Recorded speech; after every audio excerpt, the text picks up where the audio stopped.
앞에 우리 박 목사님이 헌금을 말씀하실 때 보니까 오리교회 여씨 목사님은 아니신가요? 집사님이신가요? 한번 손 들어보시죠. 두 분이 헌금 드렸는데, 남자시죠? 집사님이신가요? 참. 그 오리교회 역사가 몇 년 되죠? 100년 넘지요. 우리 아버님이 바로 그 오리교회, 옛날로 지금 믿는 그 오리교회를 제가 가보니까 옛날 자리가 아니죠. 옛날 자리 저도 못 봤지만 집사님도 100년 전에는 못 보셨죠.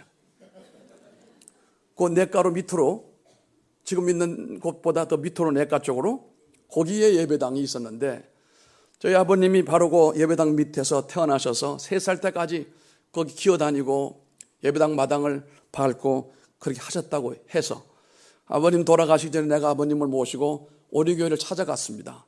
오리교회가 기도를 많이 하는 교회더군요.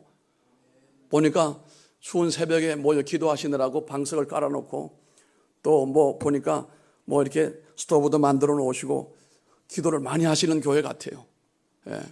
그 오리교회는 우리 아버님이 바로 그 태어나셔서 바로 예배당 밑에 거기서 태어나셨어요. 그런데 하나님께서 예배당 밑에서 태어났다고 해서 바로 교회 다니는 건 아니었습니다. 50년간 하나님의 부름을 거부했습니다. 50년간 아무것도 몰랐습니다. 당신이 자라나시고 일본 갔다가 한국에 오시고 그리고 난 다음에도 하나님을 몰랐어요. 그런데 저희가 어릴 때부터 저희는 주일학교를 다녔는데 저희가 전도를 했죠, 아버지를. 저희는 온 가족이 나중에 다 예수를 믿었습니다. 그래서 아버님이 한번 오리교회를 한번 가보자고, 내가 어릴 때 눈에 삼삼한데 한번 가보자고, 그래서 오리교회를 한번 방문을 해서 거기서 기도를 하고 그렇게 온 적이 있는데, 오리교회 근데 남 집사님이었으면 더 좋았을 뻔했는데 어떻게 여 집사님이, 어쨌거나 감사합니다. 감사합니다. 이렇게 한 해가 저물어 가는데 섣달 금음인가요? 맞습니까? 아닌가요? 나이 드신 분들 어떻게? 이게 음력으로 섣달 금음 맞습니까? 이쪽 할머니들은 영 안 됩니까? 섣달 금음 맞죠? 아닌가요? 아니라니 또 이긴 또? 동짓달은 지나갔고. 안 지나갔습니까? 그럼 없는 걸로 하십시다. 어쨌든 한 해가 마무리가 되어져 가는 12월 성탄을 앞두고 하나님께서 우리에게 귀한 성회를 여셨는데, 특별히 이번에는 우리 박 목사님이 제게 강사를 초청하기 전 안 한다고 했습니다. 영양교회, 이 영양은 내 고향 같은 곳이고 내 어머니 같은 품이지만 실력도 없는 목사가 작년 재작년 가서 다 말하고 왔는데 또 말하라고 하는 건 이건 고문이다. 그러니까 목사님 단 한 분 정하시길 바랍니다. 근데 저분은 또 하나님의 계시가 임하면 절대로 양보를 또 안 하시대요. 그래서 하나님 뜻이 있는 줄 알고 순종하는 마음으로 고향교회에 찾아왔습니다. 이렇게 환영해 주시고 오늘 찬양대가 너무도 감동적인 찬양 불러줘서 감사드리고, 우리 이종계 장로님 또 주변에 많은 목사님들 함께 하셔서 너무 감사합니다. 오늘부터 수요일까지 우리 한 몸이 되어 함께 은혜 강가로 한번 나가게 되기를 주님 이름으로 부탁을 드립니다. 사실 성탄절은 중요하지 않습니다. 초대교회는 성탄절이 없었습니다. 전혀 초대교회는 성탄절이 없었습니다. 성탄절이 이렇게 등장하게 된 것은 주후 180년, 90년, 200년 가까이 그 전후로 이제 이 성탄의 얘기가 나왔습니다. 그때 예수님이 몇 날 며칠 날 탄생한 것을 아는 사람 물론 하나도 없었습니다. 목동이 들판에서 양을 치는 계절은 이 12월이 아니거든요. 3월이나 4월, 최소한 3, 4월이 되어야 목자가 양을 끌고 들에 나가서 양을 치고 밤에도 그 양을 돌보는 그런 일이 있지, 이렇게 추운 삼동에 그렇지 않다는 얘기예요. 그러나 어쨌든 12월 25일로 정해진 것은 예수님이 그날 탄생하셨기 때문에 그런 것이 아니라고 하는 사실. 그냥 언제 태어나셨는지 모르지만 그냥 그날 하는 게 좋겠다 해가지고 시작을 했다는 사실. 여기에 뭐 이의가 있습니까? 예, 어쨌든 예수님이 탄생하셨잖아요. 탄생하셨기 때문에 그래서 우리가 개혁주의 교회 아니겠습니까? 그래도 우리는 마지막 시대에 말씀을 붙들고 정말로 하나님의 뜻을 바로 실천하고 믿음으로 섬기는 신앙이 개혁주의 신앙입니다. 이 개혁주의 모태가 될 수 있는 존 칼빈 선생은 칼빈 선생 개혁을 하고 난 다음 천주교에서부터 개혁을 하고 난 다음에도 성탄절은 지켰어요. 그러나 그때 성탄절은 굉장히 약한 정도 성탄이었습니다. 그러나 교회 절기 가운데 가장 중심이 되고 핵심이 되는 것은 바로 예수님의 부활이었습니다. 부활절이 초대교회뿐만 아니라 2000년 역사를 이어오면서 가장 큰 생명의 원동력, 교회의 원동력은 바로 부활에 있다. 그렇게 믿어왔던 겁니다. 그래도 성탄절날 이렇게 철이도 있고 뭐 이렇게 캐롤도 있고 또 이러니까 또 좋잖아요. 12월 1년 내내 살아오면서 피곤하고 또 12월은 굉장히 어둡잖아요. 춥고 곤고하고 희망이 별로 없는데 이런 거라도 성탄절이 있음으로 인하여 우리에게는 기쁨이 되고 또 즐거움이 되니까 그렇습니다. 그런데 이제 성탄절이라고 하는 것은 우리가 보기에는 이 성탄절의 주인공이 누구일까? 우리 사람 편에서 볼 때 성탄의 주인공은 누구일까요? 예수님이죠? 아니면 조금 문제가 있나요? 예수님 맞잖아요? 아기 예수님. 그러나 하나님 입장에서 보면요, 결코 예수님이 아니에요. 모든 성경의 키워드가 되는 요한복음 3장 16절에 보면은 하나님이 세상을 이처럼 사랑하사 독생자를 주셨으니 이는 내가 이럴 줄 알았어요.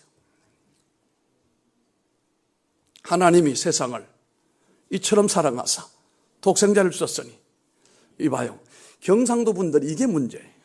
나도 경상도 출신이지만 제가 호남에 가서 얘기하게 되면요 금방 따라합니다.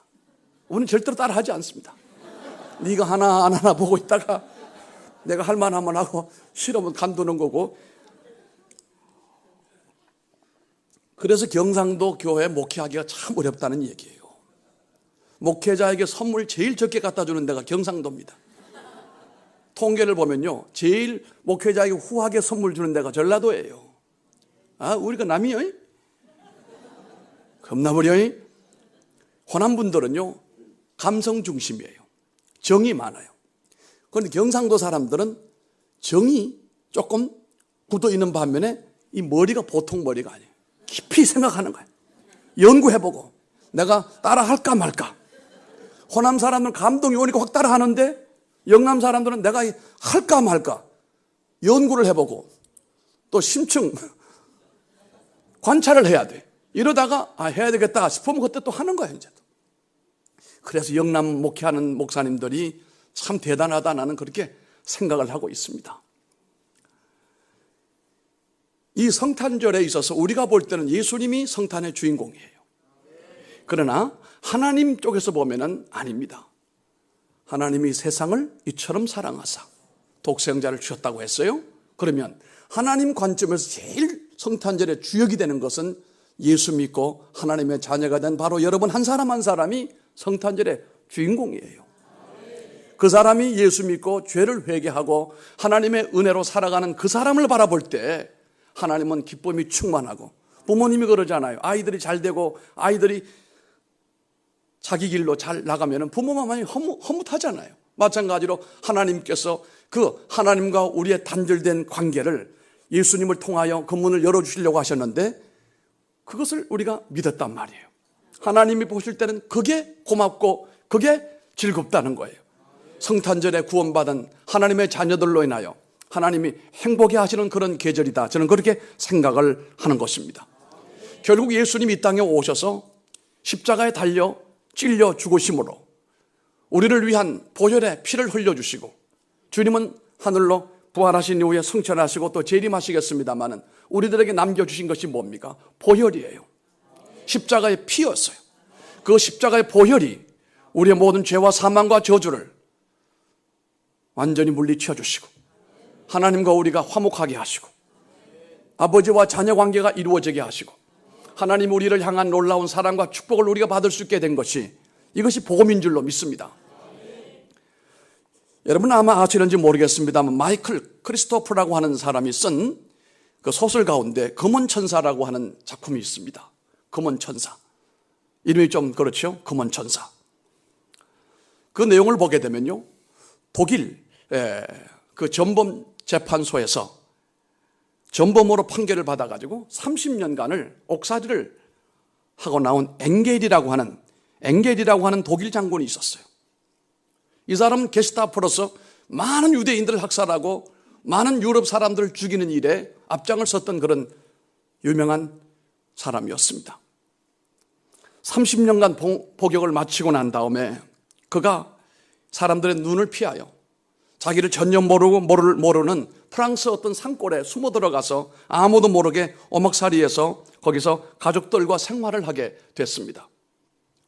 그런데 이 엥겔이라고 하는 사람에 의해서 자기 아버지 어머니가 살해당한 그 자녀 한 사람이 있었는데 이 사람이 엥겔을 추적하기 시작하는 거예요. 우리 아버지를 죽인 엥겔 그 사람이 지금 어디에 있는가? 찾아보니까 30년 형을 언도받고 출소하고 난 다음에 어디론가 갔다는 거예요. 그 뒤를 집요하게 쫓아다닙니다. 그래 찾아냅니다. 저 프랑스, 저 알프스의 그 조그마한 산골 마을에 오두막집에서 살고 있는 것을 확인을 했습니다. 그래서 자기 가족들이 그에 의해서 살해됐다고 믿던 이 청년이 복수를 해야 되겠다. 복수할 마음을 가지고 마을 사람들에게 이 엥겔 장군의 과거가 어떠했는지, 얼마나 지독한 독일 장군이었는지, 그래서 우리가 이 장군에게 복수를 해야 되겠다 결심을 하고, 그리고 사람들에게 날짜를 정하여 저 오두막집에 불을 붙여서 다 불태워버리자, 습격을 하자. 그렇게 날짜를 잡아놓고 난 다음 이 청년이 한 가지 알고 싶었던 것이 있었어요. 이 엥겔 장군이 우리 아버지, 우리 어머니를 왜 죽였을까? 꼭 한마디를 좀 듣고 싶었어요. 그래서 이 청년이 혼자 오두막집을 찾아가게 됩니다. 노 장군에게 솔직한 얘기를 듣고 싶었던 겁니다. 노 장군은 이 청년의 아버지, 어머니를 기억을 하면서 자신이 왜 그 사람을 죽였는지를 담담하게 그 과정을 털어놨습니다. 청년의 마음에 이 장군의 얘기를 듣는 동안에 참 불쌍하다. 그때는 당신이 승자인 줄 알았는데 지금은 내일이면 불태워 다 죽을 텐데 불쌍하다는 생각이 들었어요. 그래서 엥겔 장군에게 얘기를 합니다. 청년이 내일 이 동네 사람들이 당신 집을 습격할 것이요. 그러니 오늘 밤에 빨리 피하는 것이 생명을 유지하는 길입니다. 그랬더니 이 엥겔 노인이 청년을 향하여 묻는 말이 있습니다. 이것이 중요합니다. 당신은 나를 용서했습니까? 당신이 나를 용서했기 때문에 나를 피하게 하는 겁니까? 이런 질문을 했습니다. 이때 청년이 가만히 있다가 이런 얘기를 했습니다. 내 마음에 당신을 향하여 복수하고 싶은 마음은 이제 없어졌습니다. 그러나 솔직한 마음으로 당신을 용서는 할 수가 없습니다. 그리고 떠나왔는데 그 다음날 가보니 이 노장군이 습격해 온다는 시간과 날짜를 알고 있음에도 도망가지 않았어요. 그 집에서 불탄 가운데 죽고 말았어요. 이 엥겔 장군이 청년에게 알고 싶었던 것은 당신 부모를 죽인 나를 진정 용서한 것이냐? 용서했다면 내가 살 수 있는 가치가 있는 사람이지만 당신이 나를 용서하지 않았더라면 나는 더 이상 살고 싶지가 않다는 그런 얘기가 아니겠습니까?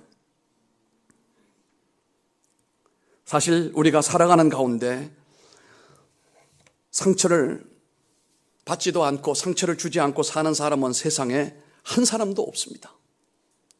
사람 마음이 얼마나 민감하고 얼마나 예민한지 시인은 그렇게 말하잖아요. 스쳐가는 바람 소리에도 내 마음이 떨린다고.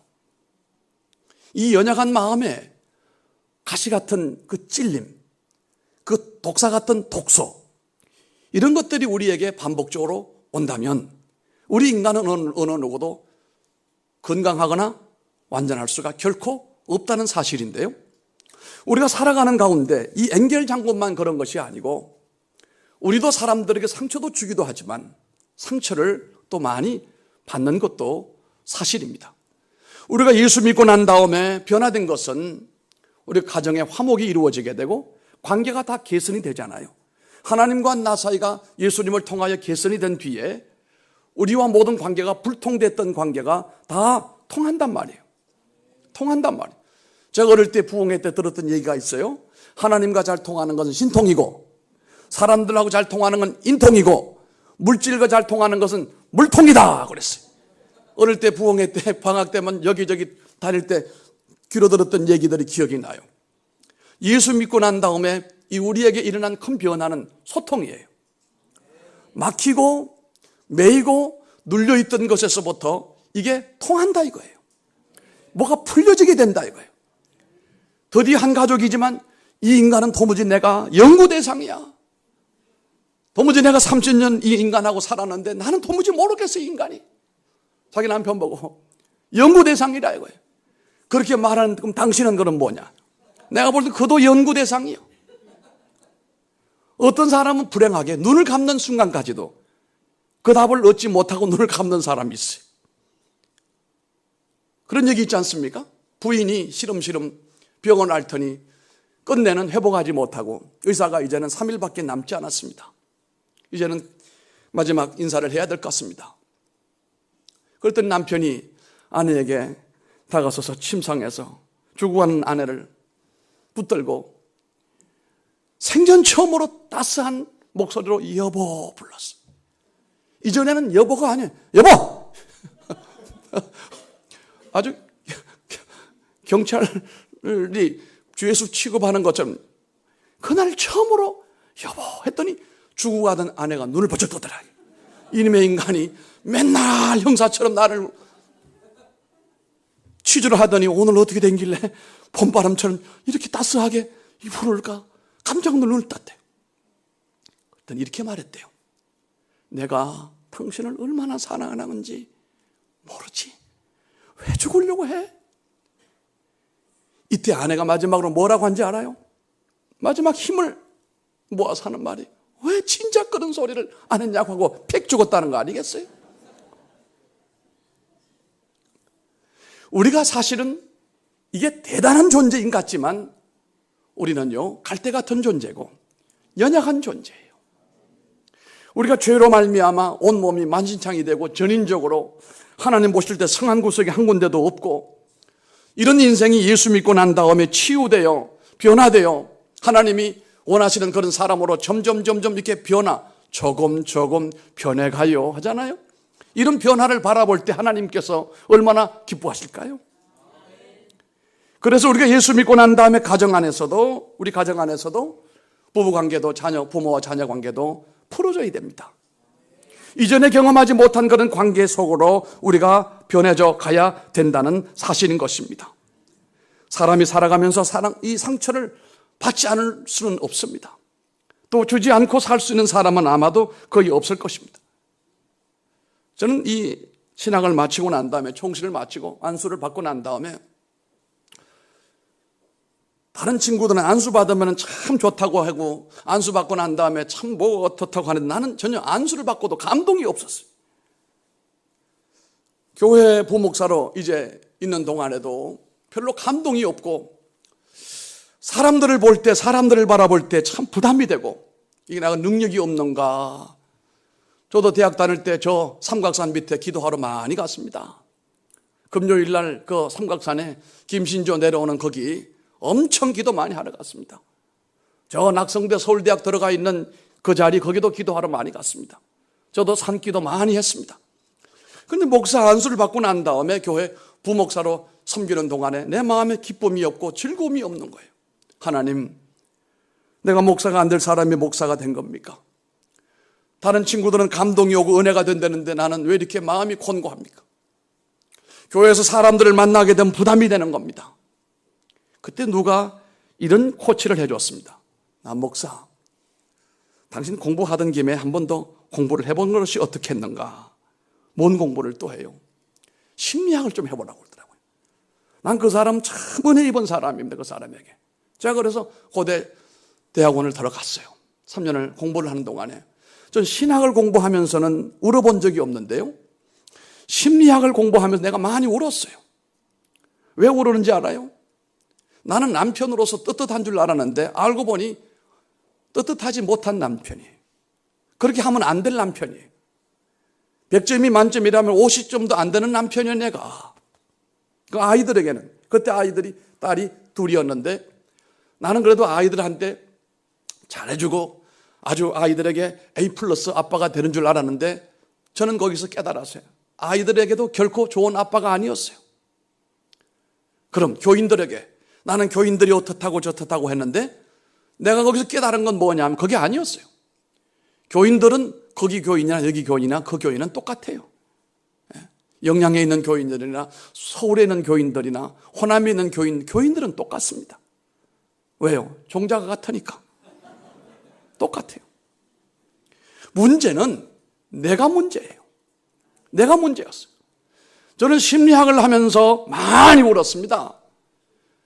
되지 못한 사람이 목사가 되고 되지 못한 사람이 남편이 되고 되지 못할 사람이 아빠가 돼가지고 폼 잡고 잘하는 줄 알고 의시되고 그리고 문제가 당신에게 있는 줄 알고 그리고 살아왔는데 그게 아니었던 거예요. 충격이었어요. 그리고 난 다음 막내 셋째를 낳았는데 내가 볼 때 야, 너는 혜택을 많이 본 아이다. 둘째까지는 FM으로 가르쳤습니다. 몇 시에는 일어나고 몇 시에는 밥을 먹고 교회는 어떻게 가고 뭐 아주 철두철미하게 가르쳤어요. 그런데 막내 셋째는 배운 대로 내가 전문적으로 키웠어요. 웬만하면 자유를 주고 알아서 하게 만들고 얘기를 들어주고 함께 책 읽어주고 있어주고 그랬더니 나중에 셋째는 성품이 너무 좋은 거예요. 첫째, 둘째를 바라볼 때마다 지금 제가 요즘에도 회개를 많이 합니다. 그때 내가 잘할 걸, 어릴 때 내가 좀 더 잘할 걸. 이런 생각을 오늘 여기서 불쑥하게 됐습니다. 그런 따지고 보게 되면요. 상처라고 하는 것은 80%가요. 나와 나의 환경 때문에 오는 거예요. 어떤 이쪽에 있는 분이나 이쪽에 있는 분이 누가 특정인이 내게 어떻게 집요하게 어떻게 했기 때문에 그런 것도 물론 있습니다만 그러나 다 그런 건 아니거든요. 왜 나만 울고 있어요? 왜 나만 힘들어요? 내가 문제다 이거 내가 문제다 이거. 하나님 앞에서 우리가 믿음 생활하면서 늘 하나님 나 때문입니다. 이렇게 말할 수 있는 분들은 성숙한 분이고 영성이 굉장히 뛰어난 분이에요. 나는 안수받고 난 다음에 모든 책임이 교인들에게 있는 줄 알았어요. 아니요. 교인들에게 있는 게 아니에요. 나에게 있었어요. 나에게. 그걸 인정하고 나니까 얼마나 편한지 알 수가 없어요. 그걸 인정하고 나니까 사람들이 주변에 많이 생겨요. 사람도 생기지만 선물도 많이 생겼어요. 우는 얼굴에 누가 침뱉겠어요.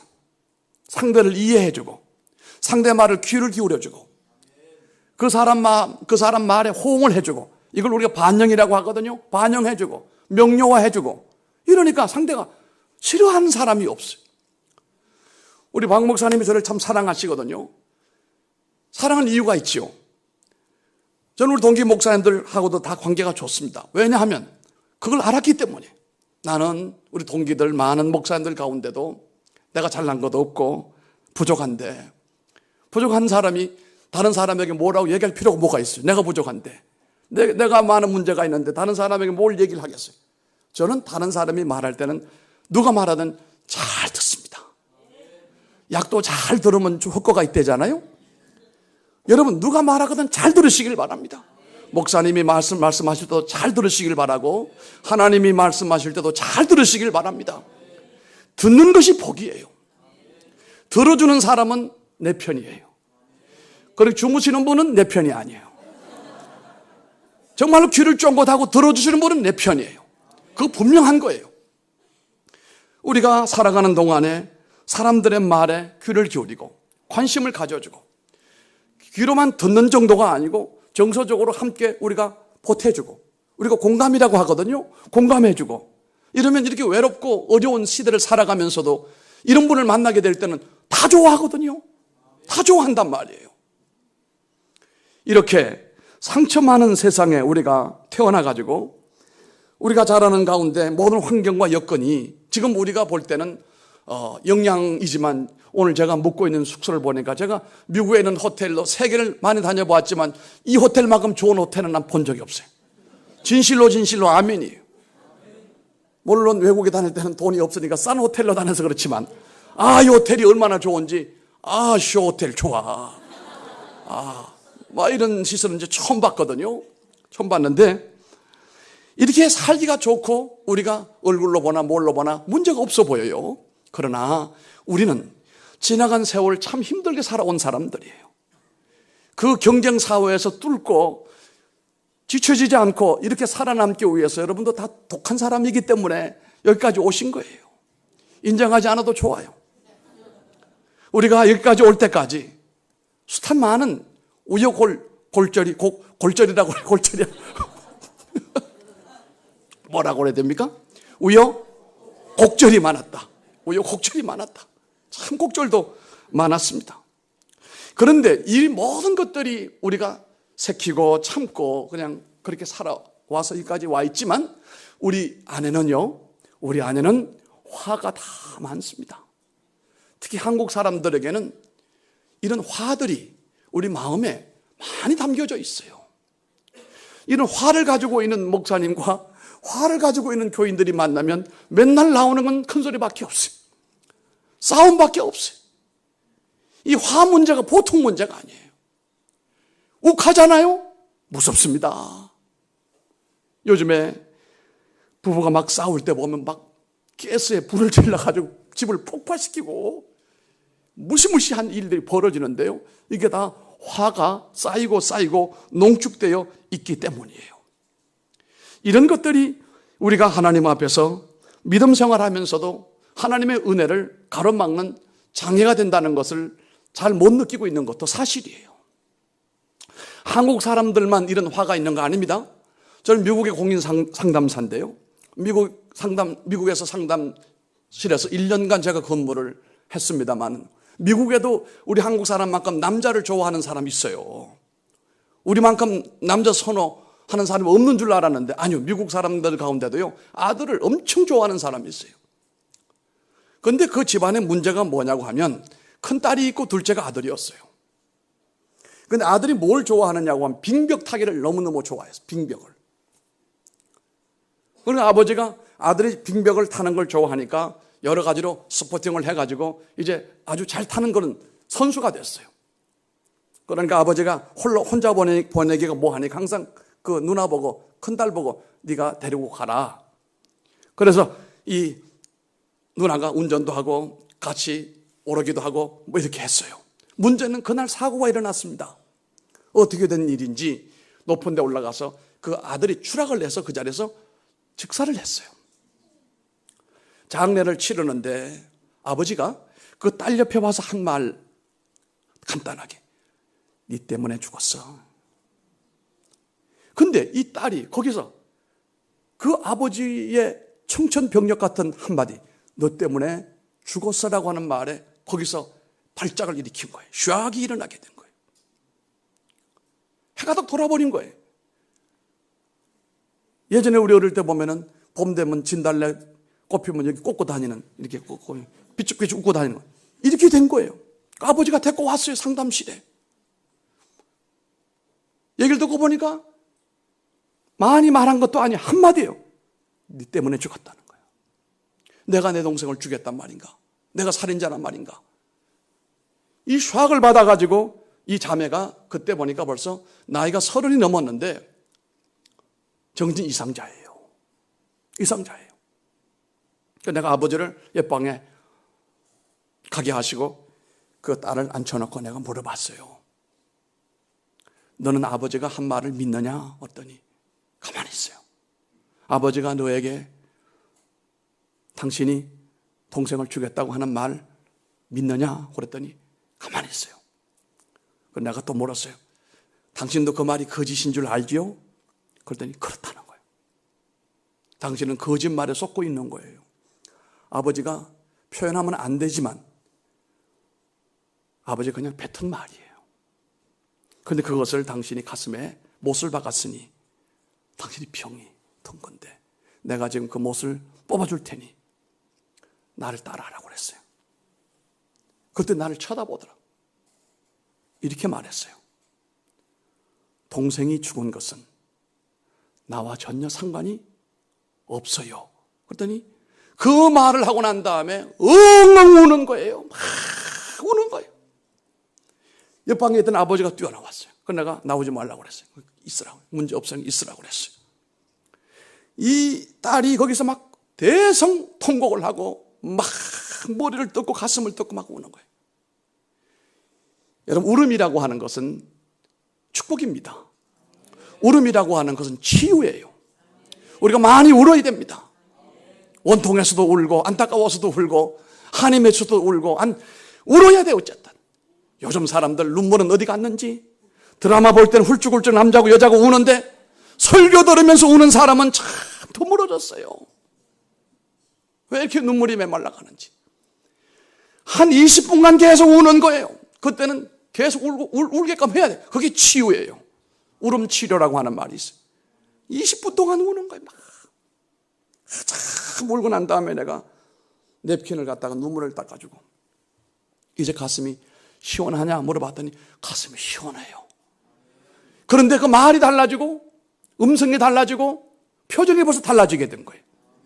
그 한과 그 억눌린 상처와 아픔이 순식간에 달아나 버린 거예요. 그리고 분명히 내가 말했어요. 동생이 죽은 것은 나와 상관이 없다. 동생이 죽은 것은 나와 상관이 없다. 내가 동생을 죽인 건 결코 아니다. 이 사실을 가슴에다가 심어줬더니 그것이 치료가 된 거예요. 제가 많은 사람 치료했습니다. 그래서 제가 한국에 와서도 치유상담연구원을 하잖아요. 16년 동안. 물론 그 속에는 하나님의 은혜가 역사하는 거죠. 기독교 치유상담이니까. 기도하고 시작을 했으니까. 하나님도 당신을 욕하지 않는다. 하나님도 당신이 결코 동생을 죽였다고 말하지 않는다. 당신은 거짓에 이제까지 속아왔다. 거짓을 뿌리쳐라. 진실은 동생은 실수로 자기가 죽었다. 나는 동생을 끝까지 보호하려고 했지만 보호하지 못한 건 있지만 내가 죽인 것은 아니다. 이 사실에 대하여 흔들림이 없기를 바란다. 상담을 3번, 4번 했는데 완전히 치유가 되었어요. 우리가 믿음 생활하는 가운데 지난날에 우리가 연약할 때는 나도 상처를 주고 상처를 입었지만 성숙해져 가는 가운데 있는 성도들은 이제는 상처를 싸매고 살아가야 됩니다. 어루만지며 살아가야 됩니다. 내가 상처 준 사람을 이제는 위로해주고 격려해주고 축복해주는 사람이 되어야 됩니다.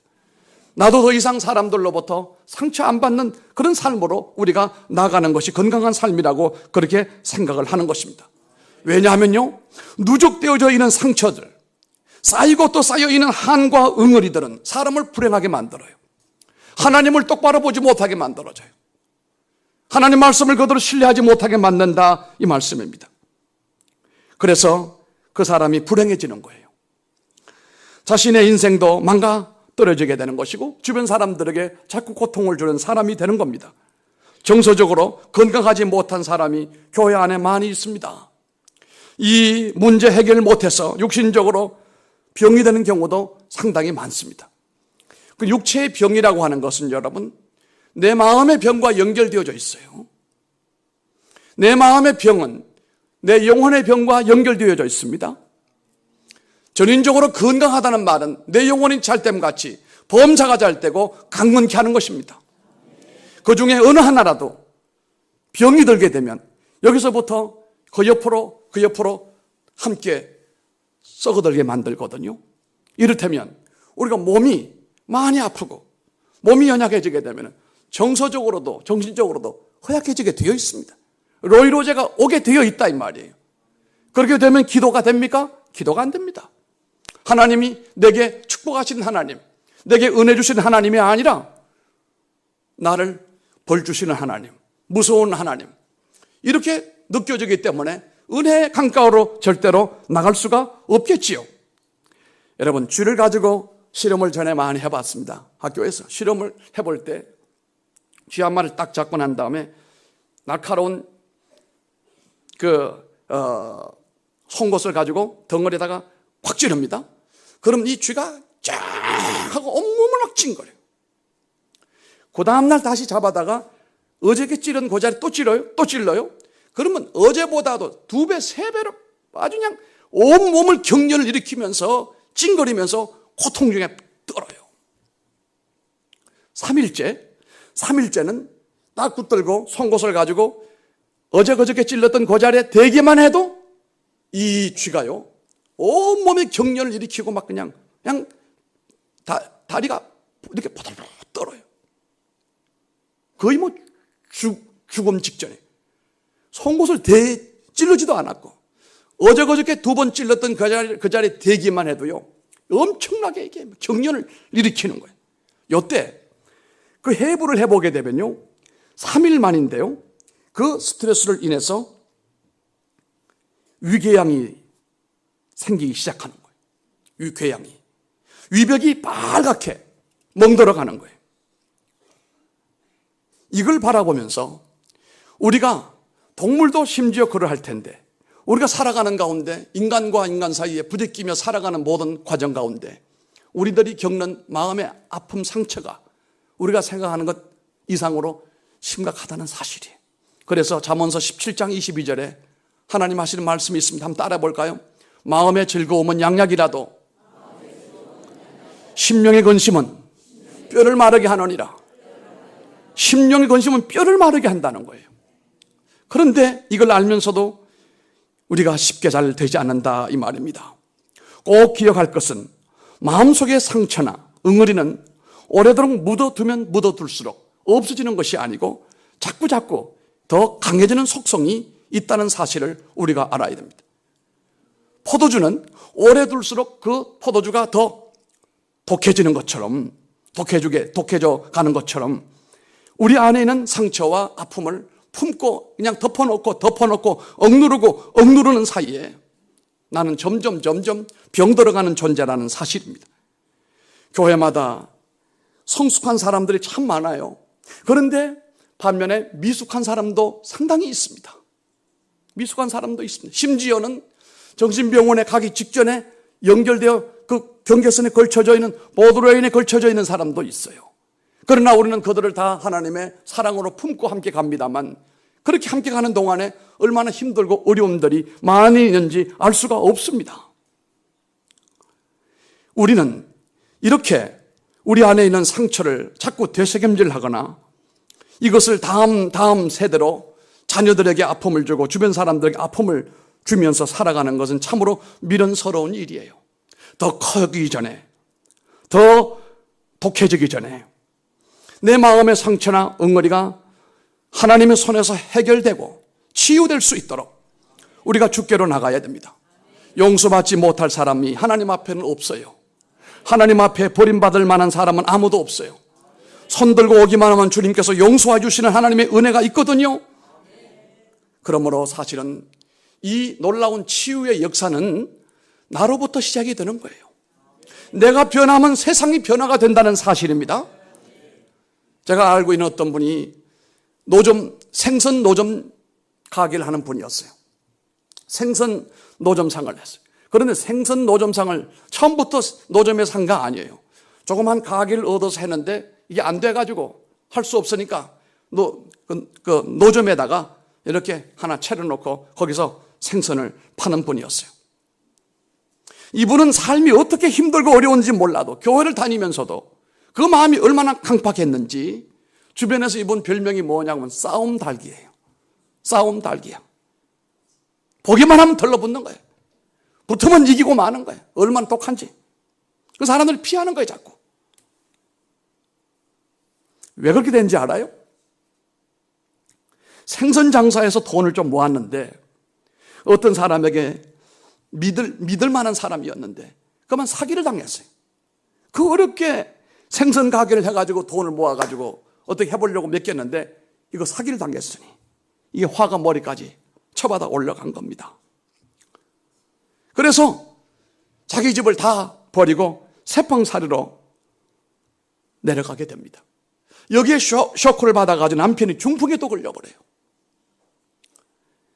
한 칸 방으로 갔는데, 새방살이 한 칸으로 갔는데, 아이들하고 남편하고 갔는데, 남편은 거기서 중풍이 걸려버리고 말았다. 꼼짝 못하고 들어누워 있어요.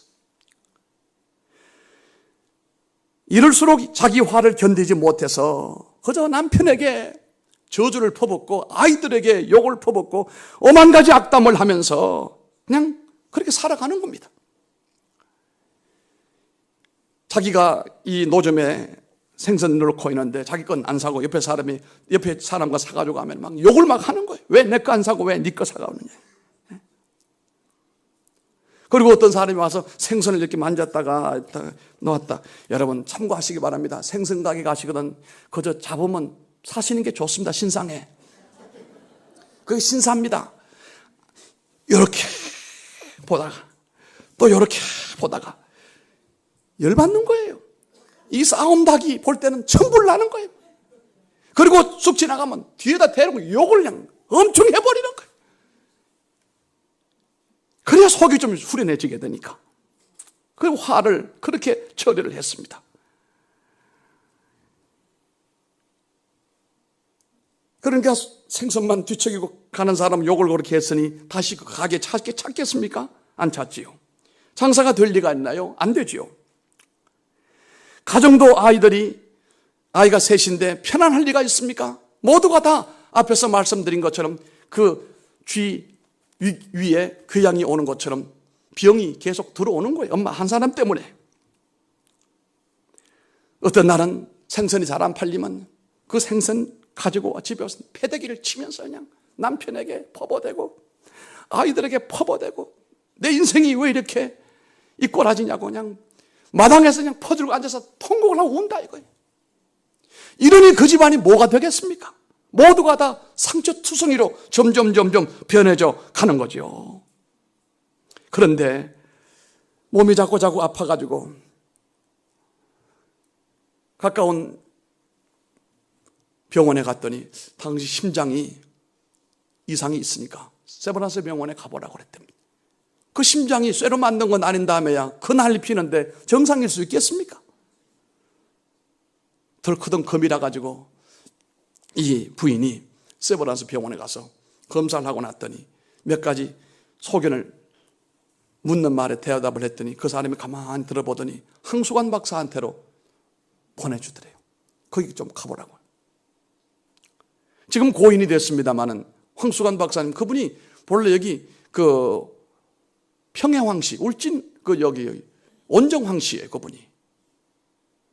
그분이 여기 안강분인데요. 저하고도 참 친분이 좋았습니다. 우리 교회도 여러 번 오고 저하고도 세미나 몇 번 같이 하고 이분에게 갔는데 30분 동안 이분에게 황수관 박사 얘기를 했어요. 자세한 얘기는 하지 않아요. 뭔 얘기를 했는지 몰라도. 그런데 30분 동안 황수관 박사의 얘기를 듣고 난 다음에 이 부인이 달라진 거예요. 이전과 전혀 다른 모습으로 이건 변신했다고 해야 되나요? 근본적인 변화가 일어난 건 아니에요. 그러나 어쨌든 변화가 온 것이 사실이었어요. 황수관 박사가 이분에게 뭐라고 권면을 하고 뭐라고 얘기를 했는지를 몰라도 그날 집으로 돌아오는 날부터 모든 상황이 달라지기 시작을 했습니다. 방문을 열고 들어누워 있는 남편을 보고 이전에는 욕을 해대더니 여보 저 왔어요. 오늘 별일 없었습니까? 어머나 이 꿈이여 생신이여. 꿈이여 생신이여 이게. 에? 이게 무슨 생일날이여 뭐야 이게. 이놈의 마누라 저녁에 올 것만 같으면 가슴이 두근두근하고 오늘 또 뭔 욕을 바가지를 퍼부어댈까 했는데 이게 싹 달라져가지고 하는 말이 여봉. 부인들은 남편을 부를 때 코에다가 거기다가 좀 이게 공음을 좀 넣어야 돼요. 여봉 저 왔어요. 어머나 이거 어떻게 된 일이야 이게. 오늘 별일 없었어요. 싹 달라진 거예요. 아침에 나갈 때는 악담을 하고 그렇게 하고 나가더니 돌아오는데 갑자기 말이 싹 달라지니까 남편이 긴장하기 시작했어요. 어안이 벙벙했어요. 이 아주머니가 아침에 새벽에 3시나 4시 정도 돼서 시장에 생선을 떼러 나가는데 잠들어 있는 아이들 방에 가서 얘들아, 밥 먹고 학교에 가거라. 점심 못 챙겨줘서 아주 미안하다 엄마가. 애들이 기절을 하는 거예요. 담지 못할 욕을 그렇게 저주를 퍼부어대더니 아이들에게 미안하다 그리고 말입니다. 다정다감한 어머니의 목소리로 아이들에게 대하니까 아이들이 이게 꿈이요 생신이요 이게. 아이들이 잠자다 일어나서 엄마가 무슨 천사처럼 변신했나, 소리를 어떻게 저러시나, 가게 나갔습니다. 손님들이 생선을 구경하고 뒤척이고 또 뒤척이고 안 사고 가도 그 자리에 일어나가지고 안녕히 가세요, 또 오세요 이런단 말이에요. 옆에 같이 장사하던 사람들도 저놈 옆에 나가 죽을 날이 다가오나, 사람이 변해도 저렇게 변할 수가 있나, 안 사고 가면 욕을 바가지로 해야 될 텐데 예 안녕히 가세요 또 오세요 이런단 말이에요.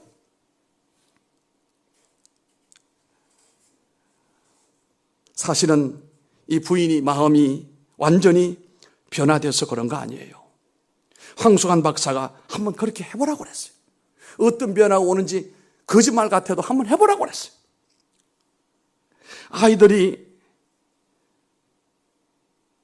엄마한테 이제까지 들어보지 못한 그런 말을 듣고, 가게 손님들이 듣지 못한 그런 말을 듣고, 남편도 그런 대접을 못 받았는데 이거 완전 달라지게 된 거예요. 황수관 박사가 이번에 한 말이 그겁니다. 삶은 연습입니다. 연습이라도 해보세요. 연습하면 달라집니다. 한번 그러니까 믿져도 본전이니 가서 당신 심장에 병이 생겼는데 이 상태로는 수술도 안 되고 만병이 통하지 않는다. 당신의 심장은 화가 꽉 찼다는 거예요. 이대로 가다가 죽을래는지 오다가 죽을래는지 모르니까 이걸 푸는 방법은 연습을 해라. 삶의 연습을 해라. 친절하게 대해라. 사람들을 대할 때 정말로 친절하게 한번 대해보고 한번 그렇게 해보고 난 다음에 3개월 뒤에 다시 오라고 했다는 거예요. 그래서 이분이 황 박사가 시키는 대로 그렇게 했습니다. 한 번은 집에 돌아와 보니 아이들이 달라졌는데요. 새놈 아이들이 다 싹 달라져가지고 자기들끼리 엄마 오기 전에 청소해야 된다고 청소 다 해놓고 셋이 둘러 앉아가지고 머리 맞대놓고 공부를 하고 있는데 아주 박사과정 공부하는 것처럼 심각한 거예요. 맨날 오면 자빠져 잔다 이놈의 새끼들, 내 인생 파먹는 놈 새끼들, 죽어야 마땅할 놈 새끼들 저주를 퍼부어대는데, 그럼 애들은 잠자는 척 하고 눈만 감고 있었는데 이번에는 엄마가 와보니까 둘러 앉아가지고 청소 싹 해놓고 큰 놈이 밥 해놓고 앉아가지고 공부를 하는데 이게 어떻게 된 일이야? 꿈이야 생신이야 이게? 부인도 놀랬다는 사실이 아니겠습니까? 어리둥절했습니다. 그리고 남편 문 열어봤더니 남편이 전에는 막 덜어누워 꼼짝 못하고 눈만 깜빡깜빡 어떻게 된 일인지 비비고 일어나가지고 벽에다 대고 서가지고 이렇게 있더래. 여보 어떻게 된 일이요 이게? 그랬더니 당신이 변화됐으니 나도 좀 변화가 돼야 되지 않겠느냐고. 나도 살아야 되겠어 이제는. 그 남편이 3개월 이 부인이 병원 가기 전에 일어나서 걷게 됐다는 사실이. 남편 죽이는 것은 부인이요, 부인 죽이는 것은 남편이요. 어떤 남편이요? 도끼 서려 있는 남편들 죽이는 거예요. 그냥 며칠 동안에 남편에게 잘 됐더니 남편이 중풍병자로 누워있던 사람이 기대고 비비고 일어서더라는 사실이에요. 참 놀라운 일이 계속해서 벌어졌습니다. 점점 손님들은 이 가게로 모여들게 되고 아이들은 점점 이뻐지게 되고 얼굴을 봐도 아이들이 얼굴에 웃음이 넘쳐나게 되고, 이 부인이 느낀 게 뭐냐? 이게 인생인가 보다. 이게 행복인가 보다. 내가 이제까지 행복을 파먹는 못된 사람이었구나. 내가 가게를 할지라도 내가 남편에게도 아이들에게도 내가 좋은 엄마가 돼야지, 좋은 남편 아내가 돼야지, 이러면서 그가 일주일 동안 훈련하고 난 다음에 사람이 달라지게 된 거예요. 그래가지고 그는 아침에 밥을 해가지고 이렇게 말합니다. 남편에게 여보 밥 같이 먹읍시다. 그랬더니 남편이 앉아서 많이 회복이 됐어요. 앉아가지고 숟가락을 떠서 밥을 먹는데 막 울면서 눈물 반, 밥 반이요. 떨면서 내가 마누라에게 제명에 못 죽고 못 살고 죽은 줄 알았는데 어떻게 아내가 이렇게 변화가 돼가지고 내가 이런 호강을 하니 이게 내가 눈물이 안 날 수가 없다. 눈물을 줄려니까 이전 같았으면 그냥 정성 떨지 말라고 난리가 났을 텐데, 아니면 밥주발이 막 날아올 텐데 남편을 붙들고 아내가 같이 오는 거예요. 여보, 내가 잘못했다. 당신 중풍 든 것도 내 잘못이고 아이들이 저렇게 까칠한 것도 다 내 잘못이고 가게가 안 된 것도 내 잘못이고 사기당한 것도 다 내 잘못인데 내가 그동안에 너무너무 못된 짓을 했노라고 같이 울었어요. 이걸 보면서 여러분, 우리의 삶은 연습을 하면 됩니다. 좋은 연습, 하나님이 가르치신 대로, 예수님이 가르치신 대로 흉내라도 한번 내보고 연습을 해보게 되면 우리들 가운데도 놀라운 일이 벌어지게 된다는 사실입니다. 그래서 우리가 이제까지 내가 복이 없는 사람이다, 또 이런 사람 저런 사람이다, 불행한 사람이다, 하나님의 은혜로부터 나는 제외된 사람이다 라고 말하고 살았는지 몰라도 우리가 우리 안에 있는 엉어리와 우리 안에 있는 이 한을 하나님 앞에 내어놓게 되면 나도 살고 너도 살고 모두가 살아가는 길이 열리게 된다는 사실이에요. 결국은 이분이 약속한 날짜에 세브란스에 갔더니 세브란스에 가기 전에 이분이 그랬답니다. 내가 이렇게 문제 많은 인생으로 살아왔는데, 내가 이렇게 문제 많은 사람으로 이렇게 평생을 이제 살아왔는데 나도 이제 좀 좋은 일을 하고 살아야 되지 않겠는가, 그런 생각을 했다는 거죠. 그래서 병원에 가보았더니 이 심장병이요, 흔적도 없이 사라졌더래요. 여러분, 심장병은 스트레스가 화근입니다. 우리가 늘 기뻐하며 즐거워하고 믿음 생활하고 은혜로 사는 사람에게는 몸도 마음도 건강합니다. 얼굴이 환합니다. 우리 박 목사님, 우리 동기들 가운데는 인기가 참 좋습니다. 저분은 오지랖도 넓고 가슴은 태평양이요. 우리 동기들 가운데도 희한한 사람 많습니다. 내가 볼 때는 문제가 심각한 사람이 많아. 목사님 그렇지 않습니까? 그런데 다른 친구들은 저 목사 저 친구 막 욕해도 우리 박 목사님, 그래도 우리 동기 아니야, 우리가 품어줘야지, 내가 먼저 본을 보일 테니까 힘닿는 대로 도와줍시다 해서 살린 목사님들이 한둘이 아니에요. 우리 박 목사님은 이 서부교회만 담임하시는 게 아니에요. 우리 주변에 건강한 사람이 많으면 많을수록 행복한 일이 많이 생길 수밖에 없는 것입니다. 우리가 문제는 용서하며 살아야 될 텐데 용서하지 못하는 것이 문제고, 용서하는 걸 알고 있으면서도 이게 쉽지 않기 때문에 문제라는 사실 아니겠습니까? 예수님은 말씀했어요. 7번 해가지고 몇 번씩이요? 70번씩 7번이라도 용서하라고 말씀을 하는데요, 믿는 사람이 마땅히 그렇게 해야 될 줄 알지만 그러나 그게 쉽지가 않아요. 사람은 마음의 상처를 입으면 그것이 그대로 있지 아니하고 이것이 엉어리가 되어지게 되고 그 엉어리가 점점 커지게 되고 이것이 우리 마음에 짐이 되고 상처가 되면 미움과 분노가 쌓이게 되고 그것들로 얽혀져 있는 모든 관계는 한마디로 말하여 파탄으로 이어지게 되는 것이거든요. 그러므로 우리가 친한 사람일수록 더 잘하시길 바랍니다. 가족들에게 잘하시기 바랍니다. 할렐루야. 우리 교회 장로님 가운데 아드님이 제가 주례를 했어요. 주례를 했는데 한 번은 교회를 주일날 오지를 않았습니다. 내가 물어봤습니다. 전화를. 왜 교회를 안 오셨는가? 그랬더니 목사님 저 교회 옮기려고 합니다. 그래요. 교회를 함부로 옮기느냐? 왜 옮기느냐고 그랬더니 나는 우리 아버지 때문에 교회를 옮기려고 합니다. 아버지가 장로님이에요. 왜 아버지가 뭐라고 그랬길래? 돈 떼먹었나 아버지가? 그랬더니 그게 아니고요. 우리 아버지는 교회 가서 기도할 때는 천사처럼 기도합니다. 이종기 장로님 잘 들으십시오. 우리 아버지 교회 가면은 천사처럼 대하는데요, 집에 오면 완전히 폭군도 그런 폭군이 없습니다. 내가 어릴 때는 몰라도 이제는 못 참습니다. 나 교회 옮길 겁니다. 그러더라고. 야, 세게 나오더라고. 그래도 겁낼 거 없어요. 나 그래서 그래, 나부터도 내가 만약 그 심정이면 나라도 나는 벌써 옮겼을 거야. 그런데 목사님도 이해하시죠? 이해하고 말고. 내가 그랬어요. 그런데 있지, 아버지가 이제 70 정년이 다가오는데 2년이면 정년인데 2년 못 참겠어 그랬더니 못 참는다는 거예요. 여기까지 올라왔대. 그러면은 내가 아버지를 쫓아버릴 테니까 2년 남은 아버지 다른 데 보내버리고 너는 그렇게 젊으니까 나하고 앞으로 오랫동안 가야 되잖아. 내가 아버지를 다른 교회를 보내고 그리고 너랑 내가 같이 갈 테니까 어떠냐고 그랬더니 좋다고 또 그러더라고. 상처가 많아지면 눈에 뵈는 게 없는 거예요. 내가 여기 나한테 잘 걸려들었다 싶었어요. 그러고 난 다음에 그 다음 주일이 됐는데 또 교회를 안 와요. 아버지가 아직 안 나갔다 이거죠. 그래서 내가 전화했어요. 이번 주에는 꼭 가도록 내가 조치를 할 테니까 이번 주에는 교회를 오라고 그랬더니 알았다고 그러더라고. 왔어요 주일날.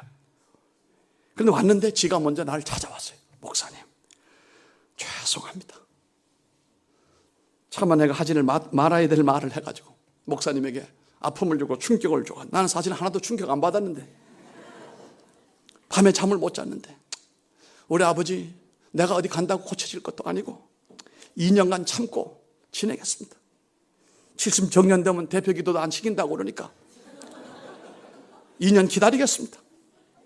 그러시더라고. 나중에 내가 장로님 보고 그래서 장로님 교회 교인들한테 잘하려고 하지 말고 가족들에게 잘하세요. 가족들에게 진짜 잘하세요. 친한 사람일수록 정말 잘해주세요. 부인 권사님에게도 그 권사님 말 안 해서 그렇지 그 얼굴 보게 되면 남편에게 사랑받는 부인들은요 얼굴이 피어나는 사람이에요. 여기 다 피어나는 사람들. 남편에게 사랑받지 못한 사람은요 어딘가 어두움이 있고 수심이 있고 뭔가 좀 거시기해요. 전라도 분들은 참 편리한 게 많아요. 뭐가 안 되면 거시기야. 좀 시각하면 멋이기야.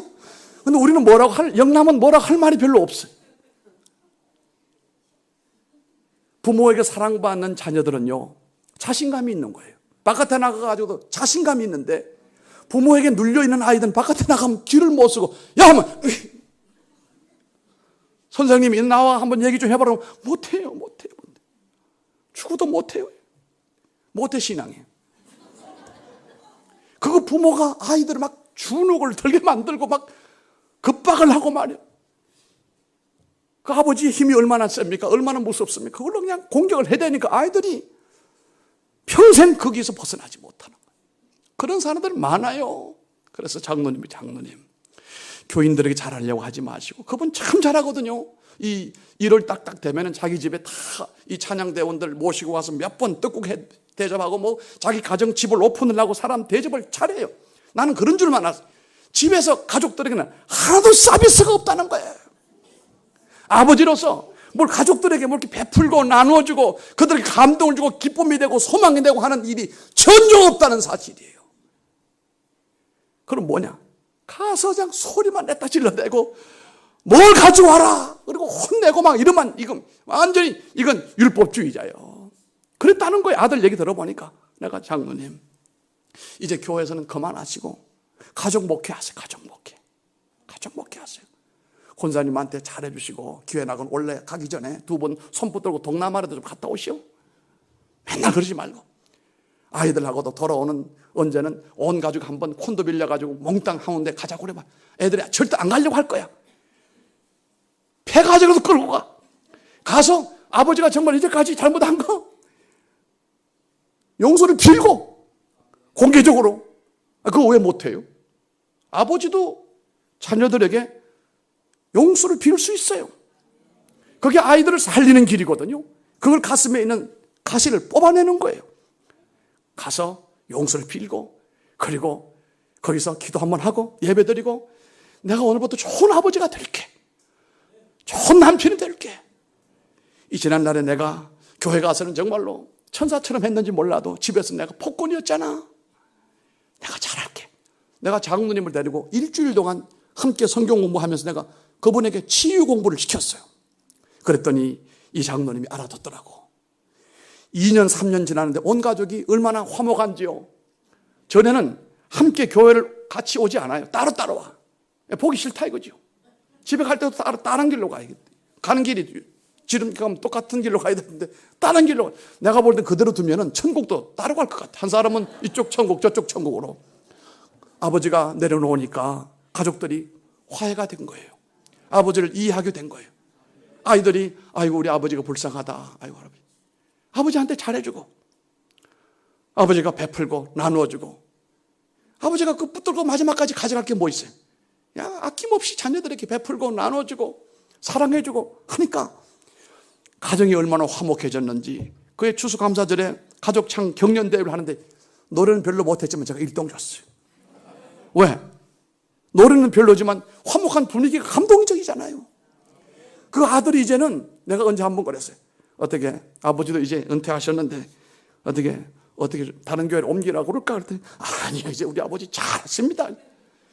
가족들은 간단한 거예요. 아버지가 조금만 마음의 문을 열고 조금만 자녀들에게 관심을 기울이고 사랑을 좀 전달하면 가족은 금방 느끼는 거예요. 아, 우리 아버지 좋은 아버지다. 우리 어머니 좋은 어머니다. 사실 이것이 누구 탓할 것도 아니에요. 우리가 언제 아버지 교육을 받아봤습니까? 아버지 무슨 허가증이라도 있고 아버지가 됐습니까? 장가가 가지고 애 놓으면 되는 줄 알고 장가가 가지고 애 낳아가지고 아이고, 그래도 어떤 아버지는 또 그러더만 학교에 떨어졌어요. 그러니까 아버지 왜 날 낳냐고 그랬더니 이 새끼야 내가 널 낳냐 네가 기어 나왔지. 이런 사람은 못 말리는 거예요. 완전 이건 개포동이요. 걔가 포기한 사람이요. 아이고 그러면 그래. 아이고 얼마나 힘들었냐. 이러면 좋을. 야, 이 새끼야. 네가 기어 나왔지. 내가 낳냐? 누구 말이 맞는 거예요, 우리? 얘가 나온 거예요? 엄마가 놓은 거예요? 내가 볼 때 엄마가 놓은 건데? 이 아버지는 네가 기어 나왔지. 내가 네가 낳냐고. 이것은 더 심각한 관계로 악화일로로 치닫게 하는 문제를 만들어 내는 것밖에는 되지 않지 않습니까? 독재자 히틀러는요, 그냥 히틀러가 아니었어요. 어린 시절에 자라는 가운데 엄청난 열등감과 좌절감 가운데 그 부모의 그 강압적인 그 폭압의 어린 시절을 보냈던 겁니다. 그래서 그것이 나중에 전 유럽인들에게, 특히 유대인들에게 폭발한 거예요. 우리가 이 히틀러라고 한다면 잘 알고 있는 내용들이 많습니다. 그의 마음속에 깊숙이 뿌리내린 좌절감과 열등감은 계속해서 이것이 자라나서 유대인들을 600만의 유대인을 학살했다는 거예요. 아이슈비츠에 가보게 되면요, 끔찍스럽습니다. 아주 엄청난 역사적인 범죄를 저질렀던 것을 우리가 알고 있지 않습니까? 그리고 실제로 그가 나중에 비참한 말로를 하고 말았습니다마는 이런 사람이 된단다, 우리 주변에 있다라고 하는 것은 참으로 불행한 일이 아닐 수가 없는 것입니다. 실제로 있었던 얘기입니다만 한 자매가 암으로 선고를 받게 되는데 3기였습니다. 병원에서 수술하기가 좀 힘들고 어떻게 할지 모르겠다라고 하니까 이 자매가 목사님을 찾아왔어요. 그리고 목사님께 목사님, 제가 죽는 것보다 더 내 마음에 괴로운 것이 하나 있어요. 그게 뭐냐? 그랬더니 내 양아버지가 내가 18살에 나를 성폭행하고 그 뒤로도 꾸준하게 내게 성폭행을 했다는 거예요. 나는 그때 그 고통을 잊을 수가 없고 그 뒤로 우리 양아버지를 내가 죽이려고 6번 시도를 했는데 다 실패를 했습니다. 내가 우리 양아버지를 죽이고 내가 암으로 죽어야 될 텐데 내 양아버지를 죽이지 못하고 내가 암으로 죽고 하는 것이 너무도 원통합니다. 이야, 목사님이 깜짝 놀랐습니다. 성적 학대를 받고 고통을 당하고 그래서 마음속에 양아버지에 대한 경멸과 증오가 자신의 마음속에 병이 됐구나. 이 자매가 울면서 말합니다. 목사님, 나는 세상에서 찬란한 태양이라고들 말하지만 난 한 번도 태양이 찬란하다고 느껴본 적이 없습니다. 난 한 번도 내 마음 깊은 데서 웃어본 적이 없습니다. 나는 눈물이고 고통이고 악밖에 남아있지가 않습니다. 한 번 크게 웃어본 적이 결코 없고 억눌린 내 삶을 끌고 여기까지 왔는데 목사님, 나는 어떻게 하면 좋습니까? 이 내게 있는 암덩어리 3기라는데 어떻게 하면 좋습니까? 목사님, 내가 양아버지를 죽이지 못하고 내가 모두 죽는 겁니까? 이러면 안 됩니다. 목사님이 이 말을 듣자마자 억장이 무너져서 그 자매를 꼭 안고 덩어리를 토닥이면서 할 말이 없잖아요. 할 말이 없잖아요. 덩어리를 토닥거리면서 그래, 네 말이 맞아. 네 말이 맞아. 네가 그 18살 그 어린 나이에서부터 지금까지 살아오면서 그 엄청난 바위덩어리 밑에서 네가 죽지 않고 용케 살아왔구나. 네 속에 암이 생긴 것도 우연이 아니로구나. 그런들 그럼 어떡하겠느냐. 목사님도 이 자매를 붙들고 함께 울었어요. 그러다가 눈물 닦으면서 우리 성경 한 군데 보자. 그리고 오늘 목사님이 읽어주신 바로 오늘 이 본문 이사야 53장 본문의 말씀을 읽어주었습니다. 그가 찔림은 우리의 허물을 인하며 그가 상함은 우리의 죄악을 인함이라. 그가 징계를 받음으로 우리가 평화를 누리고 그가 채찍에 맞음으로 우리가 나음을 입었도다. 이 말씀을 읽어주었어요. 그리고 두 사람 아무 말 없이 그 말씀을 꼭 묵상을 하고 있었습니다. 이 간단한 말씀 한마디에 이 자매 안에 있던 그 쓴뿌리가 녹아나기 시작을 한 거예요. 예수의 피가 무언지 이제까지 한 번도 느끼지 못했는데 오늘 울고 나서 목사님이 이 말씀을 주시는데 그 말씀이 자기 안에서 자기 속에 있는 쓴뿌리가 녹아나는 듯한 느낌을 갖기 시작했어요. 생각하기 싫었고 기억조차 하기 싫었던 양아버지에 대한 원망과 증오 감정이 이게 시원하게 채증이 내려가는 것처럼, 이걸 우리가 카타르시스라고 하잖아요. 이게 시원해지는 거예요. 그 한 절 하나님의 말씀이었는데 그렇게 이 엉거리가 풀리는 듯한, 이게 시원해지는 거예요. 이 자매가 목사님, 내 가슴이 이렇게 시원한 적이 없었는데요. 너무너무 가슴이 시원합니다, 목사님. 그랬더니 목사님이 말했어요. 그래, 네가 양아버지를 용서하지 못해도 좋지만 네가 살아나려면 양아버지를 용서를 해라. 양아버지도 불쌍한 사람 아니냐. 그랬더니 그 자매가 그래요 목사님, 우리 양아버지도 참 불쌍한 사람이에요. 제가 오늘 이 말씀에 근거해서 내 양아버지를 용서하겠습니다.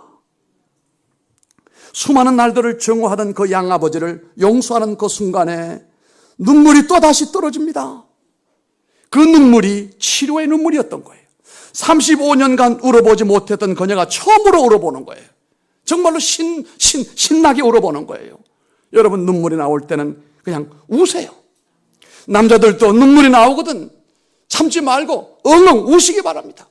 그 눈물이 우리를 치료하는 역사가 될 수가 있기 때문입니다.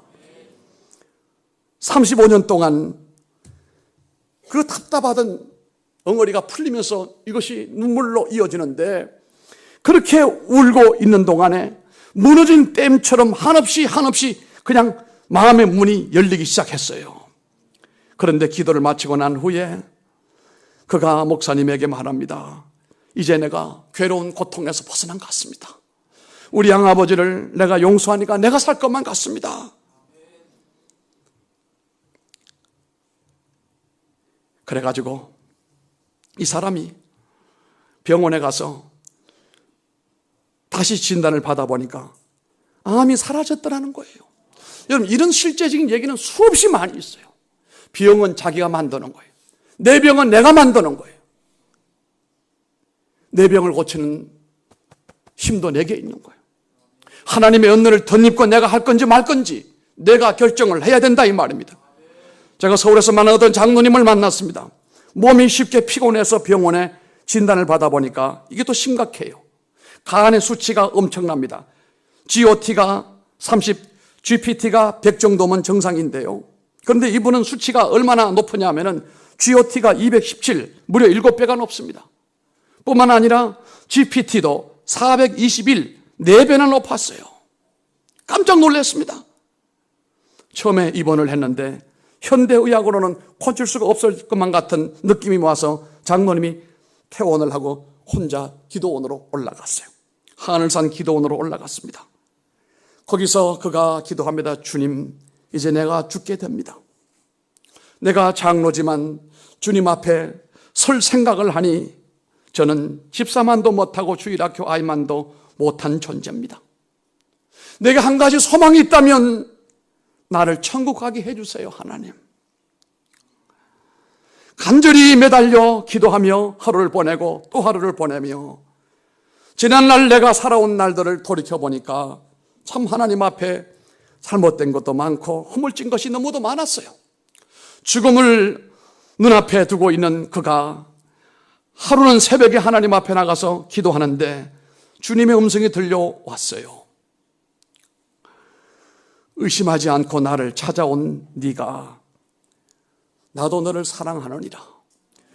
의심하지 않고 나를 찾아왔는데 나도 너를 사랑한다 이 말이에요. 그러면서 하나 말 이제는 네가 편히 쉬어라 이런 말이 들려오더래. 아, 하나님이 나를 이제 천국에 들어가서 편히 쉬게 하라고 하시는구나. 나를 죽음을 준비하라고 하시는 말씀이는구나 싶어서 그렇게 깨달았어요.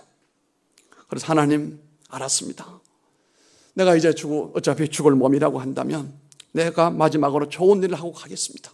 장로로서 마지막에 내 장기를 필요한 사람들에게 기증을 하고 내가 하늘나라 가겠습니다. 그래서 대학병원에 해부용으로 실험용으로 기증을 하고 싶은 마음이 들더라는 겁니다.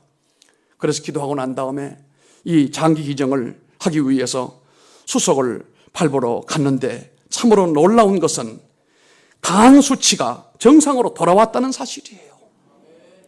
우리가 회개하고 우리가 내 마음의 엉물을 풀어버리고 내가 나를 용서하게 되면 하나님의 은혜가 내게로 임하게 된다는 사실이에요. 하나님의 은혜는 내 가까이 나의 가까이 와 있다는 사실을 알아야 됩니다. 그 하나님의 은혜와 사랑을 내가 받아들일 것인지 거부할 것인지는 내가 결정할 문제다 이 말이에요. 주님이 크신 은혜를 우리들에게 계속 베풀고 계십니다. 놀라운 은혜를 베풀고 계시는데 여러분들이 마음의 문을 열고 주여 내게도 그 은혜를 주시기를 원합니다. 나의 주님이 채찍에 맞음으로 우리의 영육간의 질병이 고침을 받고 치유된다는 사실을 믿는다면 그 주님의 은혜를 덧입어 주님께 여러분의 연약함을 고백하시길 바랍니다. 주님께서 여러분에게 은혜 베푸실 줄로 믿습니다. 오늘 현대인들의 마음은 많은 질병들로 가득 차 있습니다. 그러니까 비염이 끊임없이 일어나는 겁니다. 그런데 우리는 이 병을 이길 힘이 없어요.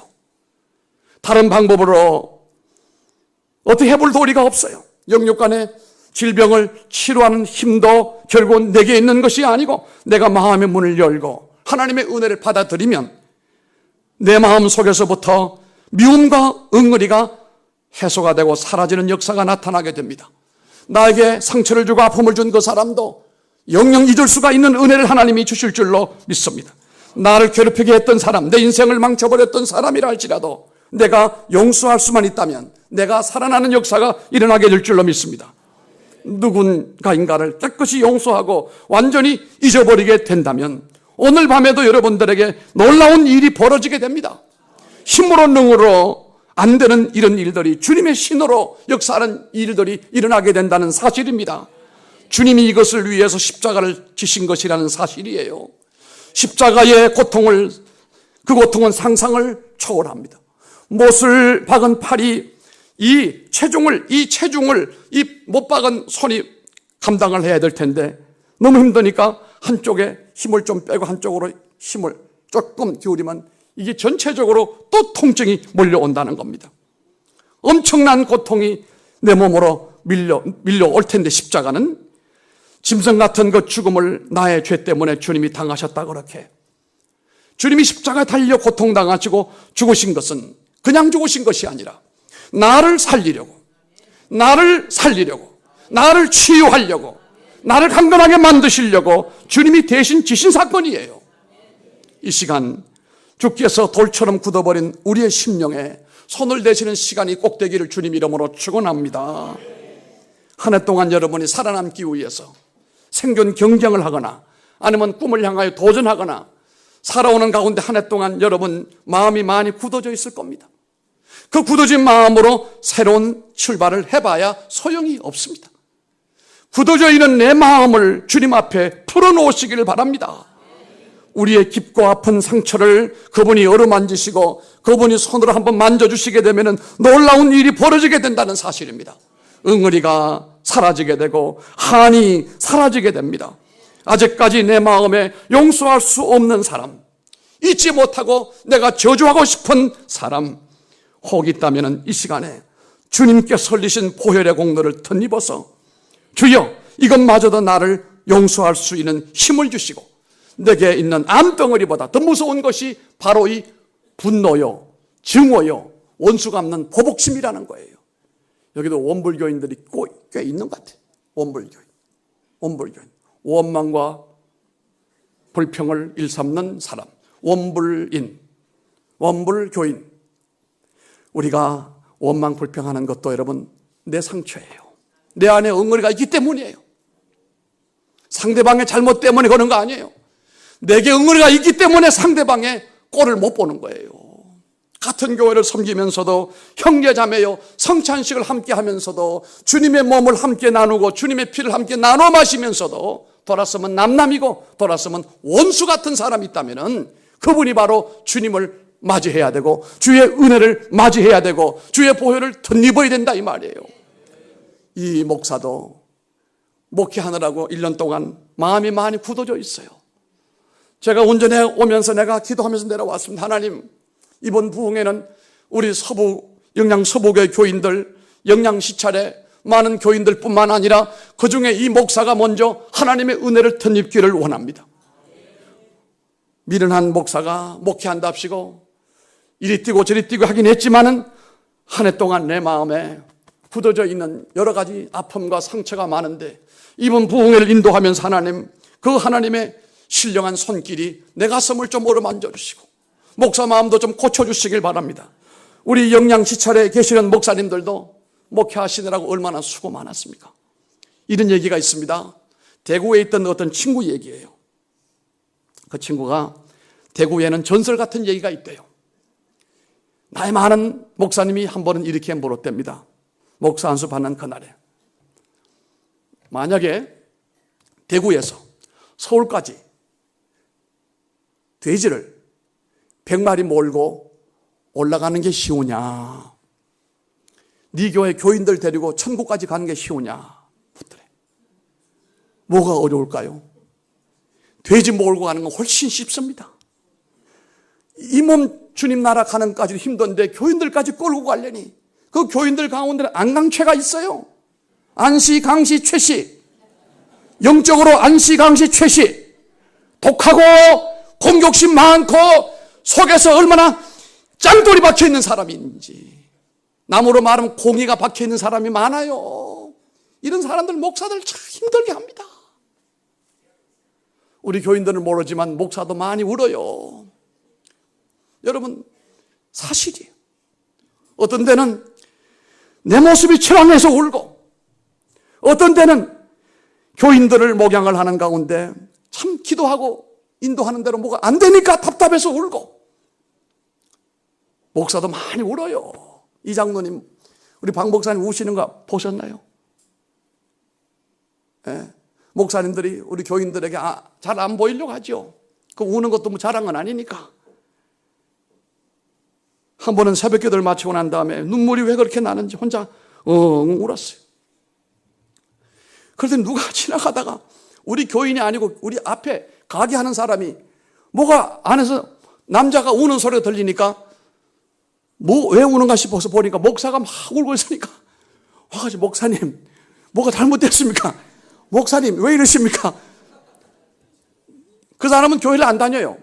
가게 하는 사람 돈밖에 모르는 사람인데 내가 하나님의 은혜 앞에 울고 있다고 하면 그놈이 그게 알겠습니까? 그 이해를 하겠습니까? 그래서 내가 눈물을 닦으면서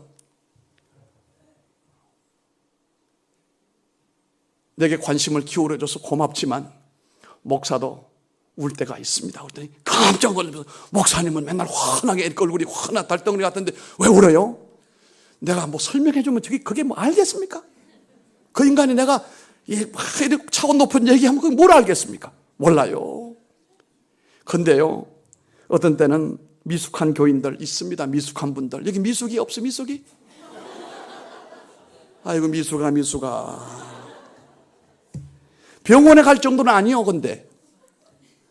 그렇다고 정상도 아니요. 이거 중간에 걸쳐가지고 사람 잡아. 어떤 때는 또 정상이고 어떤 때는 맛에 가도 한참 가는 거야. 속 썩여. 꼭 한 해 지나갈 때 밥 먹자고 그래요. 나 연말에 해 넘어가기 전에 밥 먹자고 하는 교인이 제일 겁이 나요. 왜? 밥 먹여놓고 난 이상한 소리 해야 되니까. 그러나 이제 저 연말은 절대로 외식이 안 합니다. 나는 공포해버려. 한 해 동안 그렇게 내가 온 심혈을 기울여 목양을 했으면 목사님 대접해드리고 난 다음에 목사님 내년에 잘하겠습니다. 이러면 주실 목사님 얼마나 좋아. 아 목사님 나 다른 교로 가렵니다. 김새입니다. 이게 정말 참 김새요. 온몸에 힘이 쫙 빠지는 거야. 가면 그냥 가든지 밥 먹여놓고 간다니. 먹었던 밥이 그냥 곤두박질을 쳐서 위로 올라오는 거꾸로 올라오는데 집에 오는 잠도 안 오고 말이에요. 쫓아가서 패주고 싶어 정말. 별 수 있어요? 우는 것밖에 더 있어요. 강단에 나와서 아이고 하나님 내 입장이 이렇게 처절합니다. 죽으라고 한다고 했는데 연말에 찾아오는 사람이 밥 먹여놓고 내게 이런 아픔을 줍니다. 하나님. 그럴 때 하나님께서 한 번은 내게 너무 염려하지 말아라. 제가 그래서 요한복음 15장 1절 말씀을 줘요. 너희는 마음에 근심하지 말라. 하나님을 믿으니 또 나를 믿으라고 그러시더라. 그 다음 주에 세 사람이 등록을 했어요. 보니까 떠나간 사람하고 비교하니까 게임도 안 되는 거야. 진작 갈 거야 그냥. 진작 가면 얼마나 새로 왔는데 세 사람은 정말로 신사 같은 교인. 그것도 두고 봐야 되는데.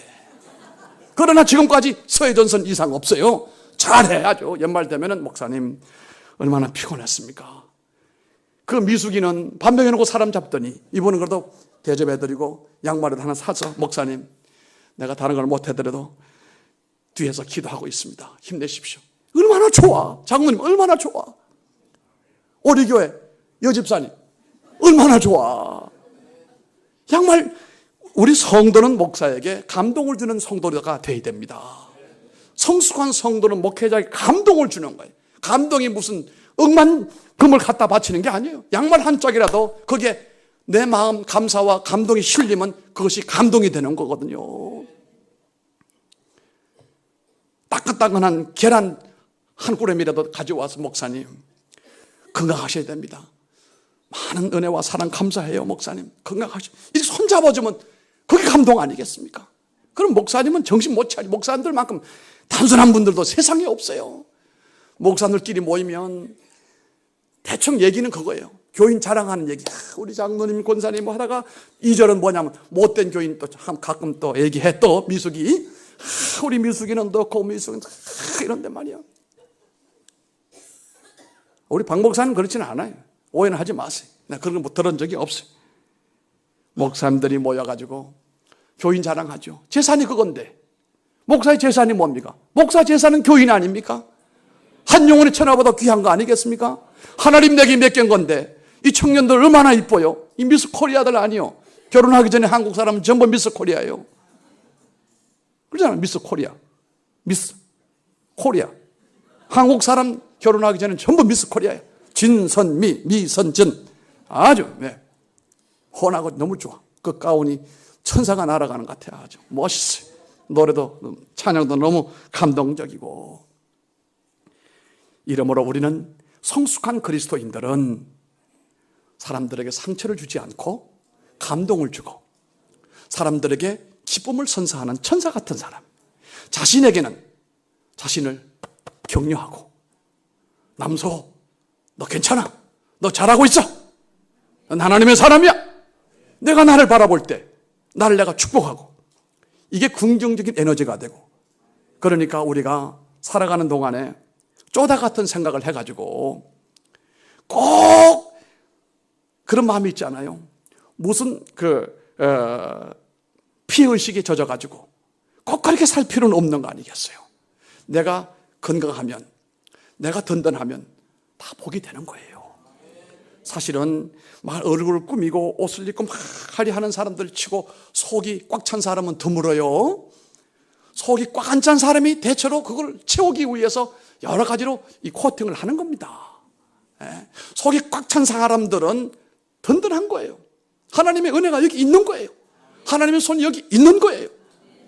올 한 해를 지내면서 저도 하나님 이번 성회에 은혜 받고 싶습니다. 내 안에 어두운 그림자라든지 피곤해 젖어 있는 여러 가지 엉어리들, 상처들, 내가 모르는 이런 썸뿌리들이, 죄책감들이 살아있다고 한다면 이번에 다 풀려지게 하시고 내게서 떠나가게 해주시고 우리 영양의 성도들에게도 이런 은혜가 있기를 원합니다 라고 하면서 기도하고 여기까지 내려왔습니다. 묵었던 우리 안에 모든 상처들이 떠나가 버리고 새로운 하나님의 회복의 은혜가 우리 가운데 있게 되면 얼마나 좋겠어요. 크신 하나님, 능력의 하나님, 사랑의 하나님, 이 시간에 여러분 눈을 한번 다 감아 보십시다. 여러분은 존귀한 자들이에요. 성탄절의 주인공들이 여러분들이에요. 하나님의 관심사는 바로 여러분들이에요. 하나님 앞에서 정말로 소중한 분들이에요. 여러분은 하나님 앞에 고아가 한 사람도 없습니다. 다 하나님의 사랑받고 은혜 받을 사람들이거든요. 오른손을 왼쪽 심장, 여러분 심장에 손을 올리세요. 이 심장이 한 해 동안 얼마나 힘들었는지 몰라요. 깜짝깜짝 놀래고 우리가 이 모양 저 모양으로 스트레스를 받고 하는 가운데, 상처 또 받고 하는 가운데 내 심장이 많이 상하고 있는지 몰라요. 이 심장 위에 여러분 손을 대시기를 바랍니다. 제가 여러분을 위해 한번 기도하겠습니다. 그가 찔림은 우리의 허물을 인함이요 그가 상함은 우리의 죄악을 인함이라. 그가